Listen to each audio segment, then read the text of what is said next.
안녕하세요 여러분. 100.7MHz 마포 FM에서 금요일 퇴근길을 함께하고 있는 에코살롱입니다. 에코살롱은 문화 콘텐츠 속에 숨어있는 다양한 환경 이슈를 4인 4색의 시선으로 재밌게 풀어나가는 시간입니다. 마포구 서대문구 지역이 아니시라면 마포 FM 어플리케이션 CR을 검색해서 다운로드 하시면 앱에서도 들으실 수 있습니다. 지난 내용이 궁금하신 분들은 팟빵에서 에코살롱을 검색하시면 다시 들으실 수 있습니다.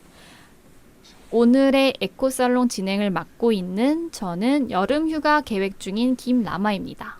안녕하세요. 비 맞으면서 바다 수영을 하고 싶은 벌똥입니다. 네, 안녕하세요. 오랜만에 파도 소리를 실컷 듣고 속이 뻥 뚫려서 돌아온 올리브입니다. 고양이랑 창가에서 뒹굴거리는 함드릴입니다. 와, 반갑습니다. 네, 저 의미 있는 휴가를 보내고 싶은데 혹시 추천해 주실 만한 곳이 없으실까요? 근데 의미라고 하면 어떤 의미를 얘기하시는 거죠? 이런 심오한 질문. 아니, 그러니까 예를 들어 뭐 그냥 푹 쉬고 싶다, 아니면 뭔가 재밌는 걸 체험해보고 싶다. 맞아. 어떤 쉬는 종류의 것도 휴가인지. 의미 있는 거죠. 약간 뭐 봉사라던가. 선생님 좀 봉사 쉬셔야 되는 거 아니에요? 너무 삶이 봉사. 네, 너무 봉사를 그래요? 좀 쓰면서 나를 위한 좀 시간을 가져보시면 어떨지.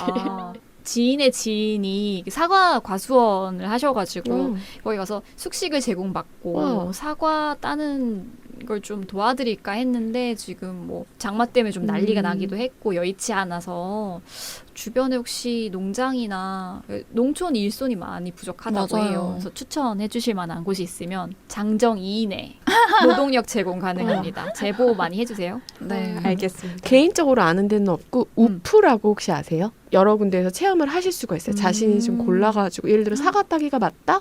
아니면 뭐 나는 딸기를 좋아한다. 뭐 이런 식으로 해가지고 할 수 있는 게 있으니까. 그래서 저도 뭐 그런 걸 너무 해보고 싶은데 저의 애인인 무구구는 침대에서 일어나지 않는 스타일이에요. 그러니까 뭐 의자를 어떻게 일으켜서 같이 이런 체험을 하게 할 것인가. 그것부터가 과제네요. 아이디어가 있으면 침대에서 공부가 끌어내리기. 아니면은 저는 또 추천해드리고 싶은 게 여수의 향이람 되게 좋거든요. 여수에서 좀 깊숙하게 들어가는 곳에 있는 곳인데 약간 암자가 있어요. 그래서 이 목탁 소리를 딱 들으면서 일출을 딱 보는 그 아름다움, 고요한 아름다움이 있는 곳이어서 나중에 시간 날 때면은 한번 가보세요. 그것도 되게 좋아요. 동해, 여수, 남쪽 곳곳을 다 추천해 주셔서 나의 선택. 네.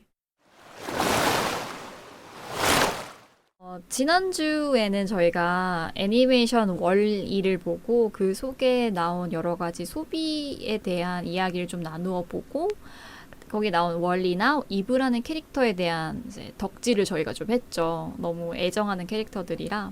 그러면 슬기로운 덕질 생활 시작하면서 이번 주는 좀 더 소통에 대한 이야기를 해볼 예정이에요. 이 영화에 많은 팬이 있는 이유 중 하나가 사랑스러운 등장인물 그 로봇에 있는 것 같아요. 특히 저는 아침에 힘들게 일어나는 월리 그 장면 기억나세요? 월리가 직장인인 줄. 머리 위에 이제 태양광 패널이 있어서 그렇기 때문에 수백 년 동안 고장나지 않고 에너지를 받으면서 일을 할 수 있었는데 이제 되게 막 귀찮지만 나는 주어진 나의 하루 일과를 수행해야 돼 하면서 나가서 일을 하고 또는 맞아. 이제 지구에 혼자 있으니까 이제 바선생 친구가 있잖아요. 같이 이제 애착을 가지고 때로는 외로움도 느끼고 새로운 물건에 되게 호기심 가지나요. 특히 그 맞아요. 브래지어. 이거 안 된가? 이거 눈에 아닌가? 써보는. 영화 속에서 월리가 대상과 소통하고 관계를 쌓아가는 모습이 매우 인상적이었는데요. 여러분이 보셨던 이제 인상적이었던 관계 맺음은 어떤 것이 있었는지 궁금했습니다.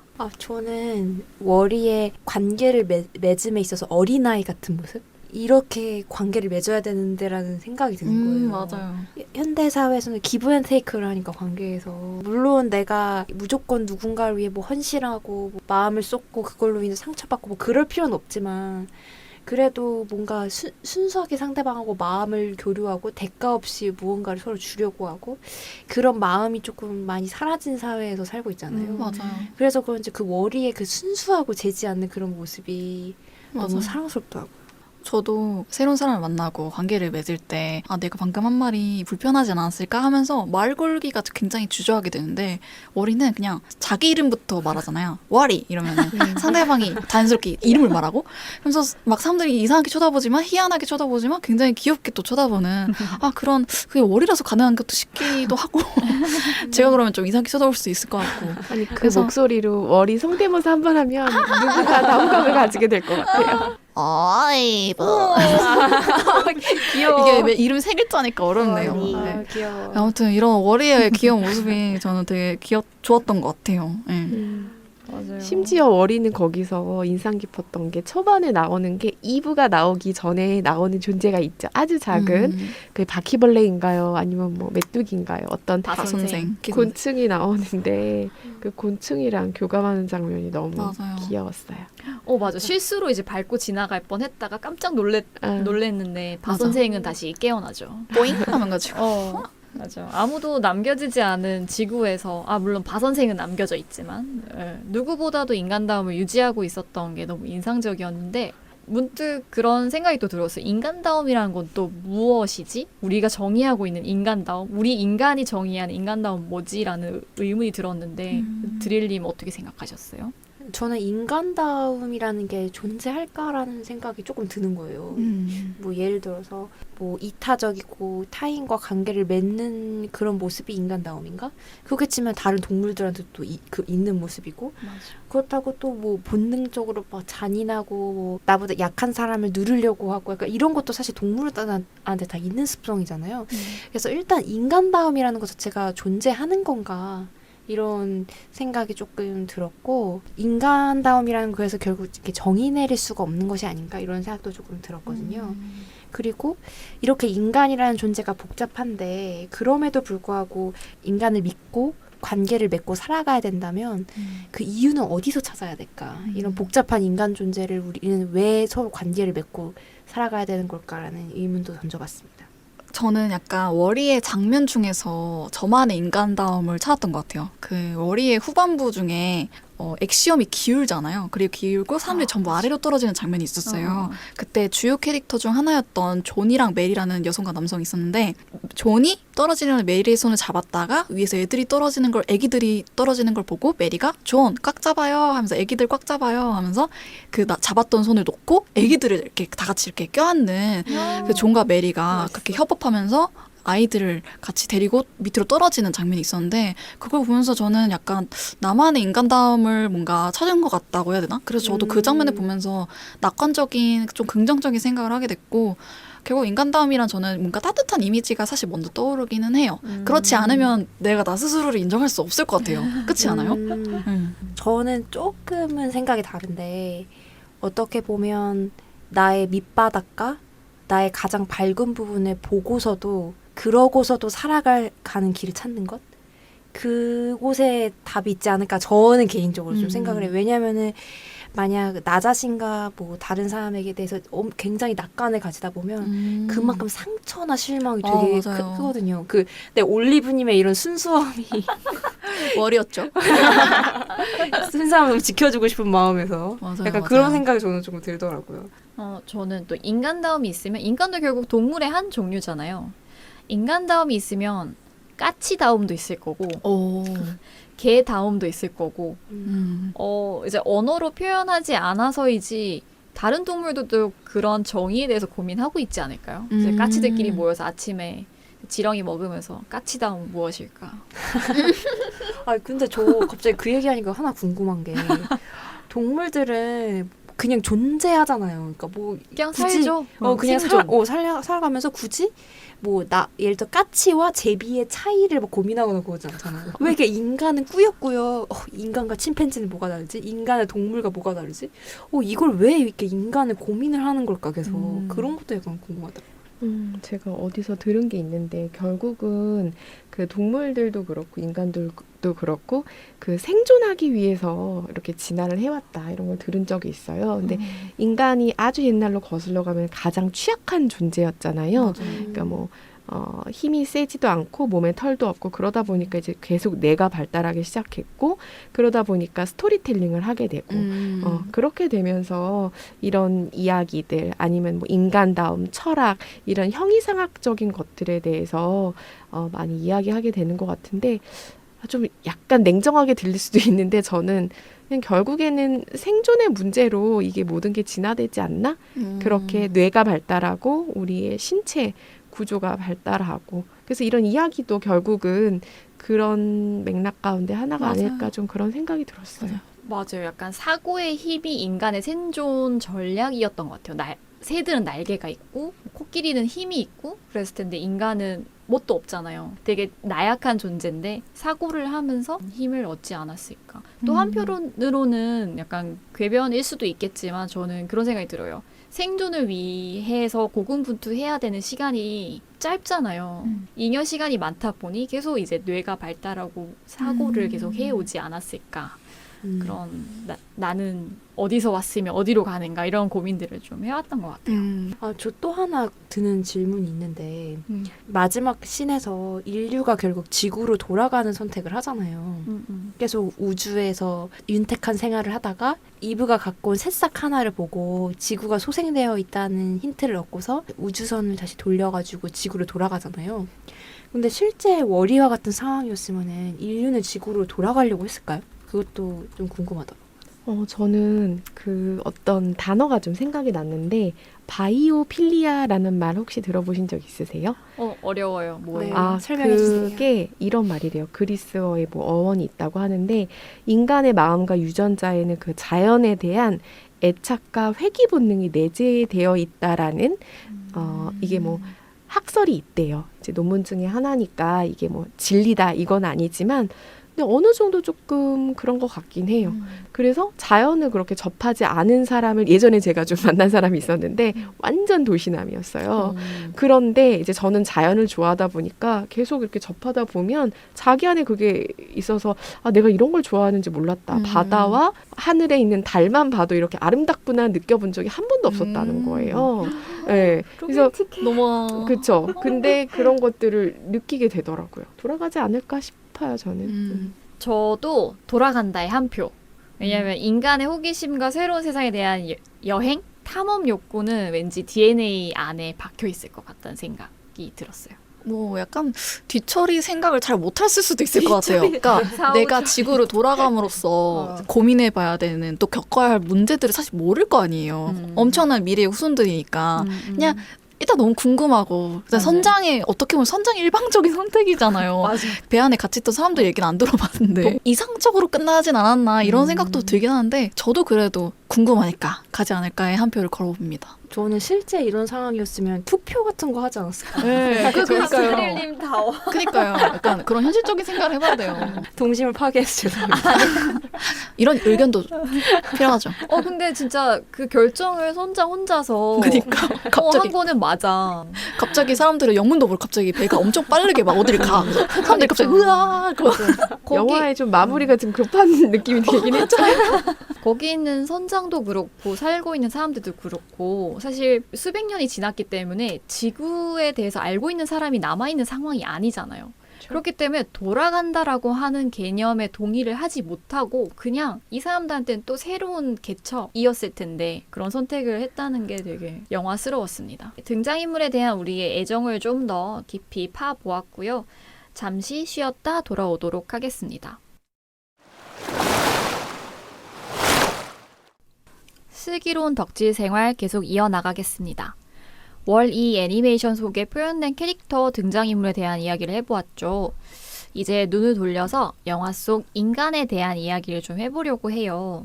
영화 속에 나오는 사람들의 관계, 홀로그램 데이팅이나 컴퓨터 게임을 통한 테니스, 운동, 스포츠 즐기는 모습, 어쩌면 지금의 우리 모습을 보여주는 것 같다는 생각이 좀 들었습니다. 인상 깊었던 장면이나 그에 대비되는 나의 경험이 있다면 혹시 공유해 주실 수 있나요? 저는 그 요새 유행하는 AR이라고 해야 하나? VR 게임이라나? 이게 아예 그 감을 쓰고 하는 게임 있잖아요. 주변에 아무것도 안 보여서 완전히 새로운 세상에 들어온 것 같은 그런 게임이 있었는데 그런 걸 하면서 이게 아마 미래의 홀로그램 게임이지 않을까 뭐 이런 생각이 들었는데 그게 살짝 중독적인 면도 좀 있는 것 같아요. 내가 이 현실을 잊고 아예 그 세상에 나만 있는 느낌이 들어서 이게 어떻게 보면 상당히 중독적이더라고요. 그냥 갑자기 스트레스 받으면 그냥 아무도 모르는, 왜냐면 진짜 쓰면은 아무도 나를 못 알아볼 것 같은 숨바꼭질하는 기분이 들어요. 그래서 그게 좋은 건지 나쁜 건지 모르겠지만 이런 방법도 있다 생각이 좀 들더라고요. 저 어제 처음 해봤어요. 네. 그 VR 게임 하는 그 노래방처럼 VR 게임 방이 있더라고요. 네, 맞아요. 어제 맞아요. 처음 가봤거든요. 네. 마침 진짜 같겠어 했는데 쓰는 순간 갑자기 다른 세상으로 네. 텔레포트한 느낌? 어지럽고 또 진짜 그 정도로. 맞아요. 요새 3D 그래픽 게임은 보면은 진짜 거의 실사 같아. 어떻게 진짜 영화 장면 아니야? 약간 그렇게 생각이 들 정도로 요새는 그래픽이 진짜 장난이 아니고 나중에는 진짜 지금은 그래도 뭐 VR, AR 이런 거 하면은 좀 약간의 이질감이 있잖아요. 근데 나중엔 진짜 현실에서 사는 것 같겠다. 이게 그렇게 기술 발전이 이렇게 멀지 않았구나라는 생각이 되게 많이 들더라고요. 그리고 또 하나 생각이 들었던 게 VR 게임이 어떤 거는 뭐 협동도 있지만 자기 혼자 하는 게임들이 되게 많아요. 맞아요. 그러다 보니까 뭐 예전에는 뭐 같이 하는 게임들이 많았지만 먼 미래에 가게 되면 어쩌면 혼자 하는 게임이 너무 당연해져서 이런 스포츠도 온라인화되고 그냥 나 혼자 하는 스포츠가 좀 많아지지 않을까. 그렇게 되면 또 좀 삭막해지는 그런 느낌도 들 것 같아요. 맞아요. 저도 운동, 생존을 위한 운동을 되게 열심히 하는 편인데 자전거도 열심히 타고 수영도 하는데 언젠가는 이 수영이나 실제로 몸을 움직이고 땀을 내면서 오는 그런 기쁨이나 만족감이 있잖아요. 그게 아니라 이걸 다 버추얼로 하게 되면은 만족감이 좀 덜하지 않을까 그런 생각이 좀 들었고 어제 VR 게임방 가서 느꼈던 게 신기하리만큼 거의 60-70%의 게임이 매우 폭력적이고 파괴적인 게임들이 많았어요. 좀비가 나와서 막 총을 쏘거나 할 말이 함들님 갑자기 눈이 좋아합니다. 번쩍 커지는데 가상현실 속에서 그런 파괴적이고 그런 게임들을 즐길까라는 갑자기 의문이 드네요. 혹시 경험자로서 재밌으니까. 스트레스도 풀리고 네. 요즘에 또 다른 방식의 관계 맺음에 대한 생각이 많이 있는데 뭐 사회적 거리두기라고 했다가 물리적 거리두기로 나중에 명칭이 바뀌기도 했고 함들님이 말씀하셨던 것처럼 물리적으로는 멀어져도 관계를 온라인으로 유지할 수 있는 여러 가지 방법들이 있잖아요. 요즘 매우 핫했던 품절 사태가 일어났었던 닌 땡땡사의 모여봐요 땡땡의 숲. 그게 뭐냐면요, 쌤. 그 게임인데 돌아다니면서 아바타 설정. 내 아바타 설정을 처음에 하는데 응. 그 다음에 내 동물 친구들 다 막 섭외해야 되고 막 그렇거든요. 그래서 나만의 예쁜 동물의 숲을 만들어서 그 안에서 뭐 예쁜 동물 친구들 섭외하려고 맨날 뭐 어디 섬 가가지고 뭐 여행권 끊어갖고 막 섭외하려고 돌아다니는 그런 게. 마을 만드는 그런 건 그런 거. 근데 그게 가상의 세계가 아니라 그 안에 들어가면은 친구들 중에 깐 사람 친구들 있으면은 거기서 그 친구를 또 만나는 거예요. 어머, 반갑겠다. 가상의 캐릭터로 만나는 거 얼마나 반갑겠어요. 그러니까. 그리고 뭐 미션 하려면은 친구 몇 명 이상의 집을 방문을 해야 되고 막 그런 거 있지 않아요? 귀여워. 맞아요. 그런 모여봐요 땡땡의 숲 이런 것들도 있었고 며칠 전에 제가 최신 뉴스에서 봤는데 넷플 땡땡에서 파티라는 새로운 기능을 만들었대요. 혹시 들어보셨어요? 아니요. 이게 뭐냐면 크땡이라는 이제 인터넷 창에 익스텐션 기능인데 넷플 땡땡 파티 기능을 추가를 하면은 친구들이랑 같이 넷플 땡땡 영화를 보면서 동시에 볼 수 있는 거예요. 동시에 우와. 보면서 채팅으로 어머.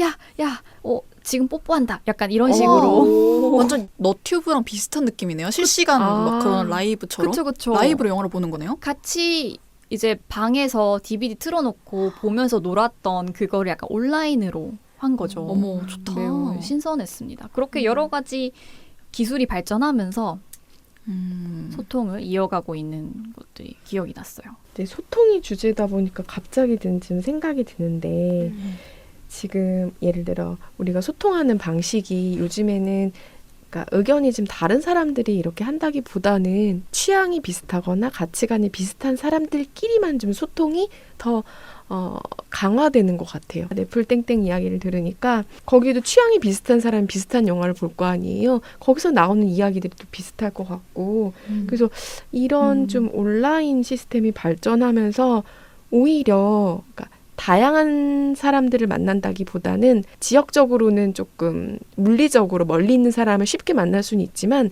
다른 가치관에 있는 사람들과 원활한 더 소통을 하게 되는 걸까? 좀 이런 의문점을 좀 갖게 되는 것 같기도 해요. 정말 동의가 되는 부분이네요. 그러니까 물리적으로는 서울, 대전, 대구, 부산에 있는 친구들이 네. 같은 영화를 보지만 네. 비슷한 가치관을 가지고 비슷한 배경을 가진 친구들이 좀 같이 노는 가능성이 높은데 결국은 그 영화를 보면서 나누는 이야기들을 통해서 원래 가지고 있는 가치관이 더 단단해지고 그렇죠. 좀 다양성을 수용할 수 있는 기회가 없진 않지만 좀 줄어들 수도 있겠다는 생각이 드네요. 맞아요. 그래서 약간 간헐적 모임 같은 게 많이 그래서 유행했었잖아요. 그때그때 만나고 헤어지는 모임들이 굉장히 많이 우후죽순 늘어났었어요. 그래서 그냥 만나서 번개? 네, 약간 그런 느낌이요. 그쵸, 맞아요. 그냥 뭐 예를 들어 주제가 칵테일이다 하면 칵테일 모임이 돼가지고 만나고 헤어지고 독서 모임은 독서 모임만 하고 헤어지고 그런 식으로 그냥 다 간헐적인 모임이 많이 발달이 됐었는데 요새는 또 코로나 때문에 어떤지 모르겠지만 그래도 그런 간헐적 모임의 장점이 쉽게 사귀지 않아도 된다는 그런 거잖아요. 그래서 관계로 인한 스트레스를 겪어도 되지 않는다? 이런 강점이 있어서 요즘에도 여전히 온라인으로 그런 걸 많이 하긴 하더라고요.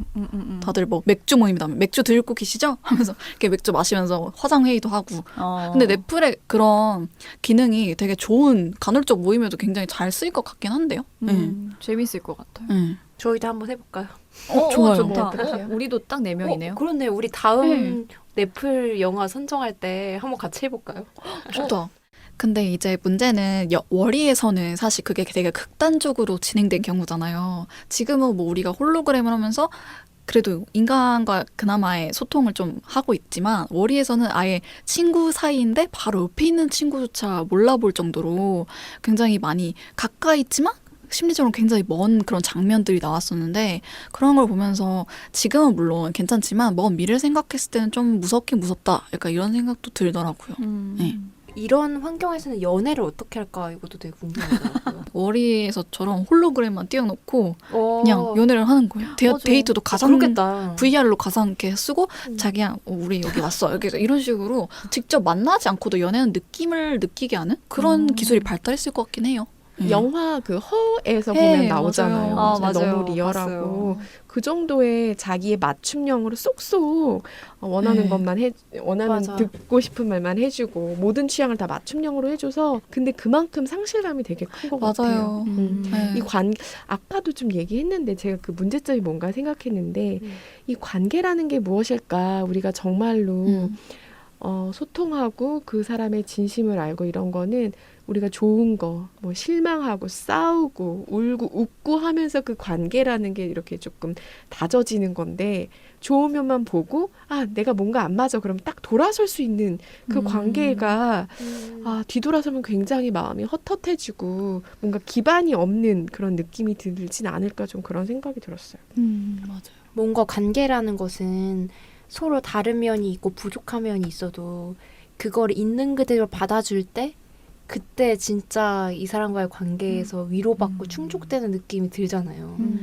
그게 관계에서 되게 중요한 측면인데 나랑 맞지 않고 다르고 뭔가 이 사람의 결핍이 있고 이렇다고 해서 노력도 해보지 않고 너무 쉽게 뒤돌아서는 관계라면 너무 공허할 것 같아요. 약간 물론 그렇다고 뭐 나를 자꾸 감정적으로 착취하는 관계를 계속해서 지속해야 된다는 의미는 아니지만 너무 손해보지 않으려고 하는 거 관계에서 그런 관계는 너무 외롭지 않나라는 생각이 조금 드네요. 있는 모습 그대로 받아들인다고 하니까 영화 속에서 월리가 고장난 로봇들을 챙겨주고 같이 탈출하는 뭐 의도적으로 탈출시킨 건 아니지만 같이 우주선 액시엄을 해집고 다니던 모습이 막 맞아요. 생각이 나네요. 너무 귀여워. 기계가 어쩜 그렇게 따뜻할까요? 그니까요. 맞아. 그리고 그 영화 허 말씀하셔서 생각이 났는데 거기 나오는 그 가상의 인물이 스칼렛 요한슨. 그쵸? 목소리 너무 매력적이잖아요. 맞아요. 약간 이름이 바다- 사만다였나요? 극중 이름이? 사만다였던 것 아만다? 같아. 사만다. 사만다였던 것 같아. 그래서 그 영화를 본 직후에는 이런 가상인물 나의 그냥 취향을 파악하고 거기에 맞춰진 AI일 뿐인데 라는 생각을 했지만 요즘 보면 온라인상에서의 나의 자아도 결국은 내가 원하는 나의 모습을 그냥 짜맞추고 표현한 것일 수도 있다라는 생각이 좀 들어요. 온라인상에서의 나에 대해서 조금 더 얘기해보면 재밌을 것 같아요. 여러 계정을 한꺼번에 운영한 경우도 있고, 뭐 사회생활하는 오프라인에서도 회사에서의 나, 집에서의 나, 데이트할 때의 나, 여러 나가 있잖아요. 맞아요. 나눠볼 얘기가 좀 있을 것 같은데 특히 소셜 네트워크의 긱인 올리브님이 하신 말씀이 많을 것 같은데요. 예, 제가 진짜 저는 나도 굉장히 많고 그 여러 개의 나를 굉장히 공개적으로 보여주는 걸 좋아하는 편이에요. 아무래도 제가 소위 말하는 관종이다 보니까 예, 저는 약간 그런 느낌이에요. 기록하는 걸 되게 좋아해요. 저도 내가 나를 아직 모르니까 나를 찾아가려고 그래서 그 SNS를 통해서 여러 개의 계정을 만들고 그 계정에 맞는 나를 계속 꺼내서 기록을 하는 거죠. 오늘은 이걸 했고 이걸 했다. 이런 것들을 계정 하나하나씩 선택해서 관리하고 그러면서 대충 내가 이런 거 좋아하는구나. 내가 이런 걸 올리고 싶어 한다는 건 그만큼 사람들에게 내가 이런 모습을 보여주고 싶어 한다는 거고 그러면 나는 이런 걸 지향하는 사람이구나. 이런 걸 알 수 있게 돼서 좀 어떻게 보면은 너무 그 SNS를 보는 사람들이 피곤할 수는 있겠지만 나를 알게 되는 그런 과정이라서 그래서 제가 인격이 굉장히 많습니다. 한 8개 정도 되는 것 같은데 하나만 소개해 주시면 안 돼요? 오픈 가능한 것만. 일단 여기서 올리브잖아요. 올리브는 약간 환경에 관심이 많고요. 그리고 직접 환경 운동도 하고 그리고 집에서 채식도 하고 약간 그런 친구고 채식 안 하는 인격도 있나? 위험한데 그때 이거? 식성이 달라져. 잠깐만요. 그건 아닌데 근데 약간 올리브라는 친구는 되게 좀 밝고 뭐 그래도 그리고 약간 좀 세상에 대해서 비판을 많이 하는 친구라면 굉장히 다크하고 굉장히 좀 진지한 친구도 있어요. 그런 친구도 있고. 다크한. 네, 걔 그런 뭐 이름이 있나요, 걔도 올리브처럼? 네, 걔도 이름이 있어요. 이름이 있고. 블랙 올리브? 웃겼어요. 다크 올리브 이런 거 아니에요? 되게 그런 것도 다 이름을 적어놔요. 본명 유니버스 해가지고. 네, 그래서 저는 이렇게 여러 개 인격을 만드는 편입니다. 하나하나씩 알아가도록 하겠습니다. 네, 소셜 긱인 올리브님의 이야기도 되게 재밌었고요. 한편으로는 책방을 운영하시는, 이제 책방을 또 널리 알리시는 의무가 있는 우리 벌똥님 이야기도 좀 궁금하거든요. 벌똥님 생각 어때요? 예전에 싸이땡땡이라는 것이 있었어요. 모르시는 분들도 계실까봐. 알죠. 저희는 알죠. 네.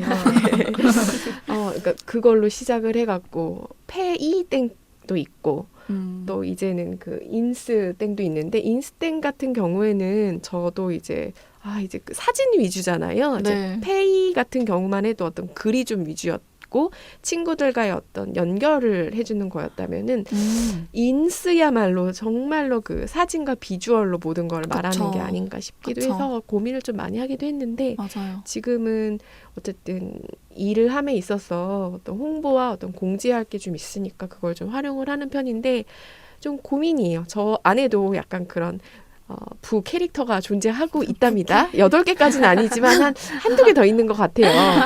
네. 근데 그런 욕망도 사실 있어요. 그런 걸 뭔가 표현하고 싶은 욕망도 있는데 그걸 또 했다가 뭔가 거기에 대해서 내가 또 다시 규정당하는 건 아닐까 이런 또 조심스러움도 있고 그래서 일단은 지금 공식적인 거 SNS 계정 하나만 갖고 있습니다. 컨트롤을 잘 하고 계신. 모릅니다. 이제 또 언제 10개까지 가는 거 아니에요?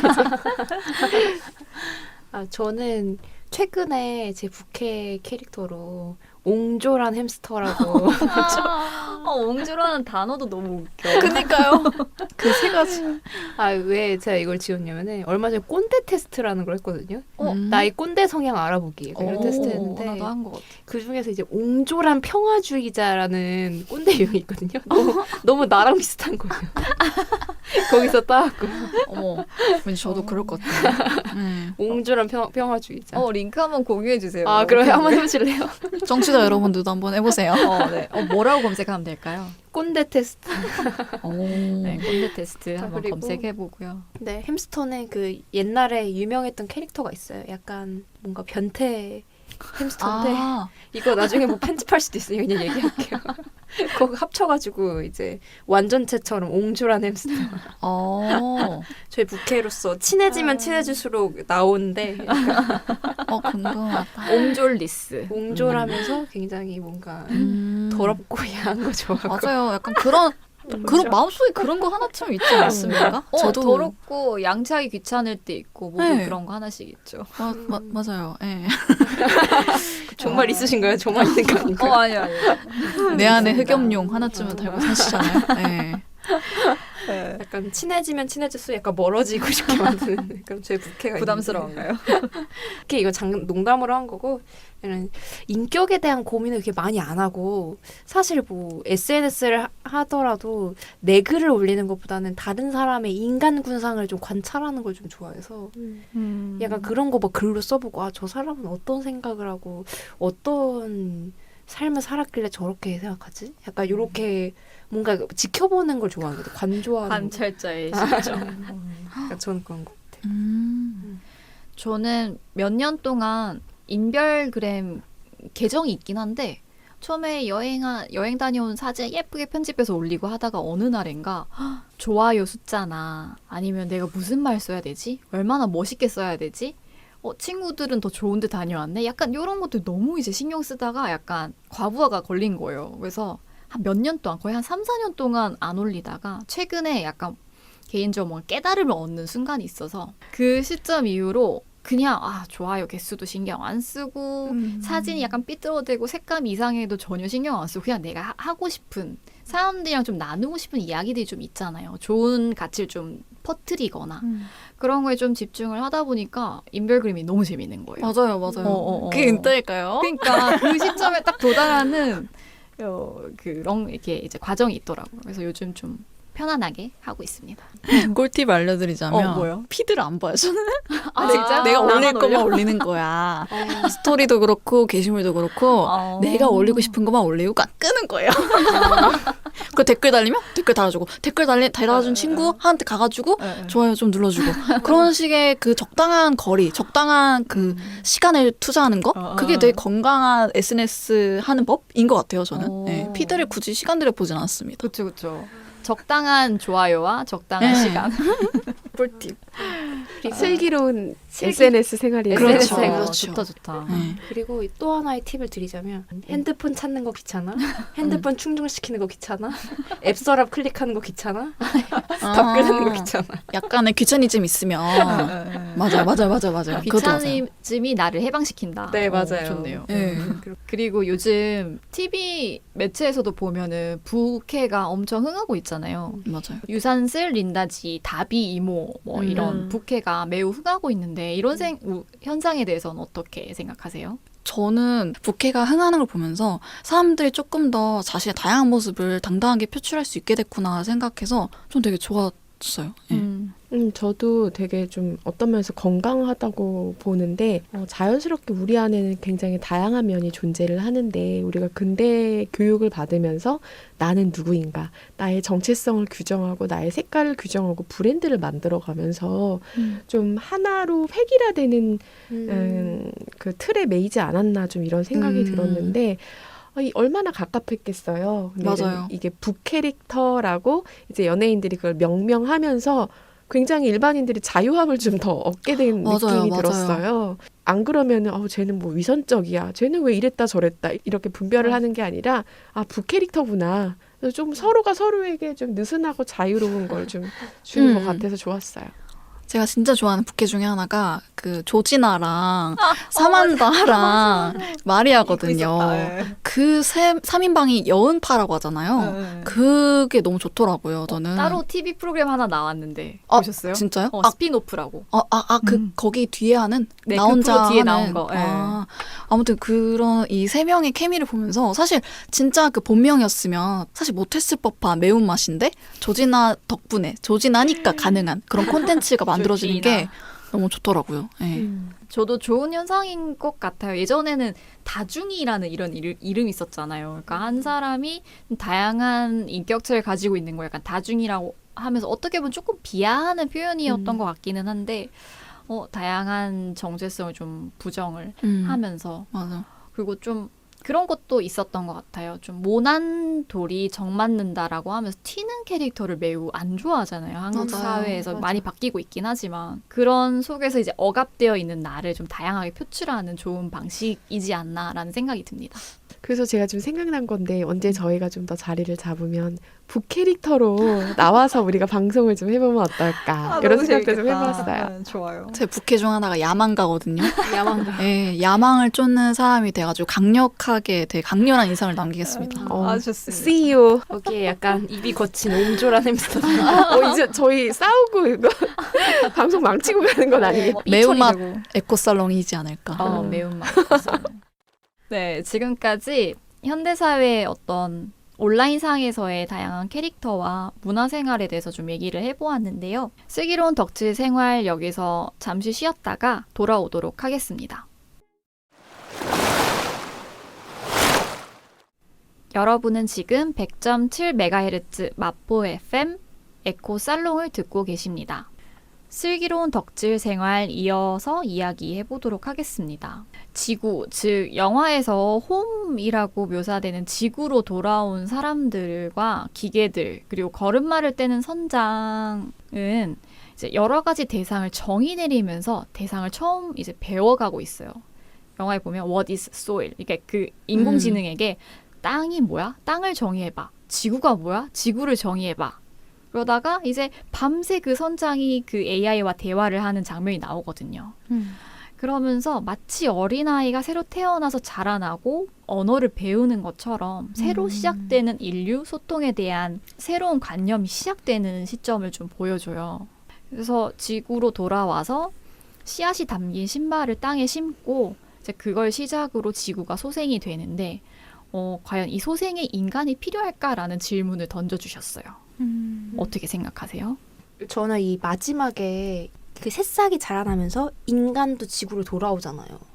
뭔가 지구의 새로운 세대가 시작된 것 같은 그런 뉘앙스를 주면서 영화가 시작이 되는데 이게 인간의 모습인 게 약간은 좀 인간 중심주의적인 시각이라는 생각이 조금 들었어요. 왜냐하면은 뭐 인간이란 존재 자체를 제가 뭐 좋아하고 싫어하고 뭐 그런 문제가 아니라 예를 들어서 인간이 없더라도 이 지구의 생명이 소생한다면 그건 지구의 어떤 새로운 세대가 시작이 된 거잖아요.